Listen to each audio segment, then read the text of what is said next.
Na aula de hoje, nós vamos apresentar para vocês protocolos de fisioterapia animal, nós vamos apresentar também casos de interesse para a fisioterapia animal e vamos colocar todos os nossos aprendizados, todos os ensinamentos de todas as aulas que a gente já viu nos protocolos de agora.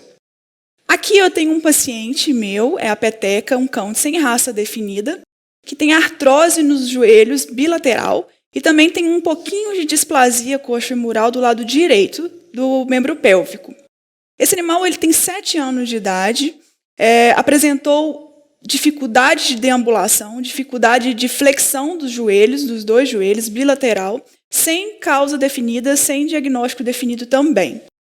No início, a gente estava até suspeitando que esse animal tivesse um pouquinho de dor na coluna, que viesse a apresentar também um pouquinho de cifose e um pouquinho de lordose também na coluna. Porém, isso foi descartado, tá? Então, esse paciente ele tem artrose severa no joelho bilateral, com dificuldade de flexão e extensão dos 2 joelhos. Nós vamos mostrar no exame físico e no exame clínico tudo que esse animal tem, que é de interesse para a gente desenvolver o protocolo. Eu vou discutir com vocês como que nós vamos desenvolver esse protocolo, por que nós vamos utilizar certos aparelhos, certos equipamentos e certas técnicas de cinesioterapia para o caso desse animal aqui. No início, foi passado anti-inflamatório não esteroidal para a causa dela. Ela fez uma radiografia, porém foi de má qualidade, e posteriormente ela fez uma nova radiografia digital e elucidou para a gente umas regiões de radiopacidade nos joelhos, em região bilateral. Foi feito teste de gaveta para poder ver se esse animal tinha alguma alteração em ligamento cruzado, se esse ligamento cruzado estava instável ou se ele estava rompido. E nós tivemos um resultado positivo nos 2 joelhos para teste de gaveta, um mais acentuado que o outro. Então é isso. O caso desse animal é esse: ruptura de ligamento cruzado parcial nos 2 joelhos, artrose severa nos 2 joelhos, com dificuldade de deambulação, dificuldade de flexão e extensão dos joelhos, e uma posição meio arqueada, né, da coluna devido à falta de deambulação, devido à dor. Esse animal assumiu essa postura.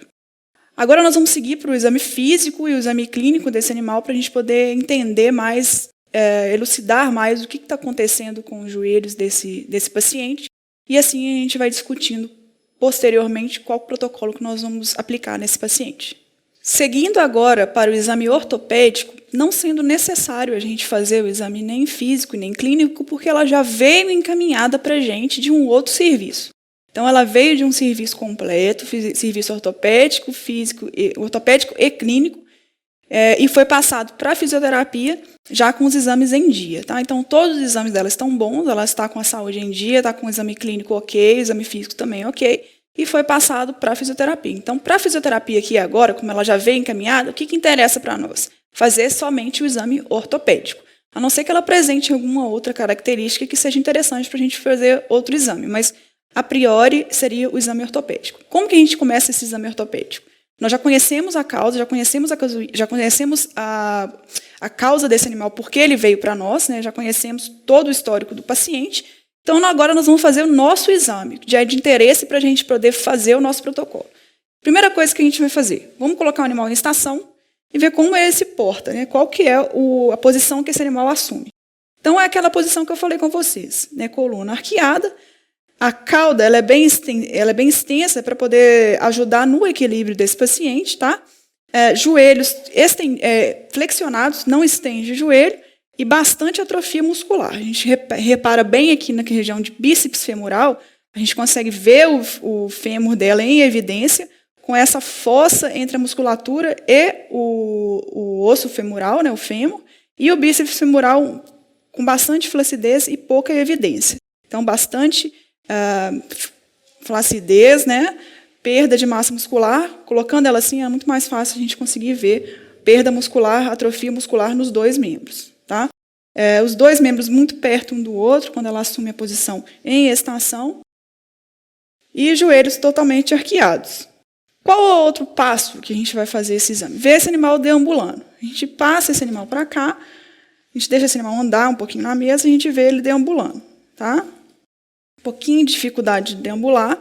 É interessante ressaltar que esse paciente não estava andando anteriormente, Ele estava ficando só deitado, com bastante dor, depois da interação medicamentosa, depois que foram feitos os protocolo medicamentoso, ela melhorou muito e voltou a deambular, porém com um pouco de dificuldade, né? Não é um animal que consegue saltar, que consegue descer e subir escada, provavelmente nem vai fazer isso, mesmo que consiga, né? Nós vamos explicar isso melhor no prognóstico dela.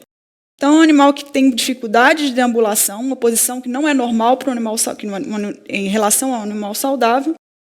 Passando desse exame, nós vamos fazer o exame ortopédico em si.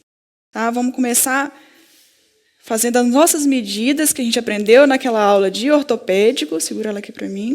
O que a gente precisa para poder começar a fazer o exame ortopédico, que é do nosso interesse, para a gente conseguir acompanhar a evolução desse animal? Não podemos esquecer do goniômetro. Tá?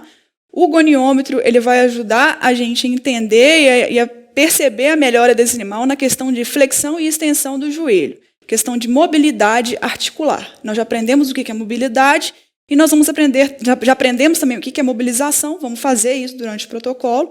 É muito mais fácil a gente entender na prática, né? Então, utilizamos o nosso goniômetro para a gente poder saber qual que é a angulação desse joelho e ao longo do nosso tratamento de fisioterapia, a gente vai continuar medindo essa angulação do joelho para a gente poder saber qual mobilidade esse joelho adquiriu depois do tratamento. Tá? Então, primeira coisa, vamos estender o joelho e ver até onde ela consegue estender. Essa não é a extensão máxima do joelho de um animal saudável. Tá? Ela não consegue estender mais que isso. Um animal saudável ele vai estender o joelho totalmente reto, onde o calcâneo vai ficar em direção ao joelho, né, a articulação do joelho desse animal, e essa não é a posição que ela assume se ela fosse um animal saudável. Animal com artrose no joelho não tem a extensão completa do joelho. Flexão, ela tem a flexão total, porém apresenta dor na flexão. A gente flexiona, ela sente desconforto. Tá? Para estender também, ela não deixa estender mais que isso, sente bastante desconforto. Quero elucidar aqui que antes da gente apresentar esse animal para vocês, ela tinha uma flexão, uma extensão muito pior que essa. Ela não conseguia estender mais o membro do que nessa região e não conseguia flexionar mais do que isso. Né? Então, ela já teve uma melhora significativa com o tratamento, tanto medicamentoso quanto a fisioterapia, e a gente conseguiu chegar numa extensão considerável, mas pode melhorar. Né? Então, o tratamento vai ajudar a melhorar essa extensão. Então, como é que a gente começa medindo a angulação? Estendemos o joelho ao máximo e colocamos o goniômetro para a gente poder saber qual que é a angulação desse joelho. Tá? Então, estendendo ao máximo, colocamos a parte de cima no fêmur e a parte de baixo na tíbia e na fíbula. A angulação dela chegou a 30 graus, não é a angulação normal. Tá? Depois a gente confere a angulação normal do animal saudável para a gente poder comparar com a angulação dela. Tá? Segundo passo, vamos movimentar com força esse joelho e ela sente bastante desconforto. Tá? Ela sente dor, o que é comum para um animal com artrose severa que nem ela. Avaliando agora a coxa femoral, como que a gente vai fazer? Vamos abduzir esse joelho, fazer a abdução do joelho, da coxa femoral, quer dizer, e ela deixa fazer bastante. Então, essa coxa femoral não é de interesse para a nossa fisioterapia. Ela não tem dor nessa coxa femoral, então a gente não precisa trabalhar com ela.